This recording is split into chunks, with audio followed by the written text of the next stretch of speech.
అప్పుడు ఈ బుర్ర చేయట్లేదా?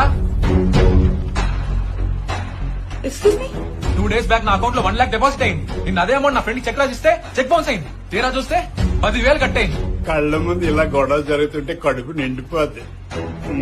నీ బంధకం వల్ల నా ఫ్రెండ్ ముందు నా బరువు మొత్తం పోయింది. దానికి ఇలా రియాక్ట్ అవ్వాల్సిన అవసరం లేదు. ఎందుకు కట్ అయిందో చూసి చెప్తా, వెయిట్ చేయండి. చేసే చేయమంతా జీతాలు కొండంత.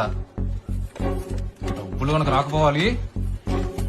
తినేసి బొచ్చలు పెంచడం కాదు, బుర్రలు పెంచండి. నోరు అదుపులో పట్టుకొని మాట్లాడు. నేను చెప్పినా నీ గురించి 6 నెలల నుంచి మినిమం బ్యాలెన్స్ లేకుండా మెయింటైన్ చేయడానికి బ్యాంక్ అకౌంట్ ఏమైనా మీ అత్తారింటి బీరో అనుకుంటున్నావా? పర్సనల్ లోన్ తీసుకుని ఈఎంఐ కట్టకుండా తిరుగుతున్నావు. వాటి మీద మళ్ళీ చెక్ బౌన్స్ కేసులు. నీ అకౌంట్ ఎప్పుడూ ఎన్పీ కిందకి వచ్చేసింది. నవ్విచ్చి కానీ నీలాంటి వాళ్ళకి ఎన్పీ అంటే ఏం తెలుసు? Non performing assets. చెత్త బుట్టతో సమానం రా పిచ్చి మొహం.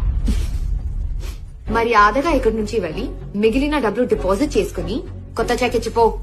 లేదు ఇక్కడే ఉంటా, ఇష్టం వచ్చినట్టు మాట్లాడతా, నీ నెత్తి మీద కూర్చుంటా అన్నావనుకో, షీ టీమ్ ని పిలిచి ఉమెన్ హెరాస్మెంట్ చేసినావని నిర్భయ కేసు పెడతా.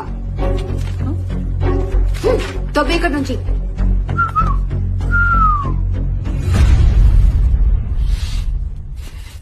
నా గురించి మీకు తెలీదు. టైం వచ్చినప్పుడు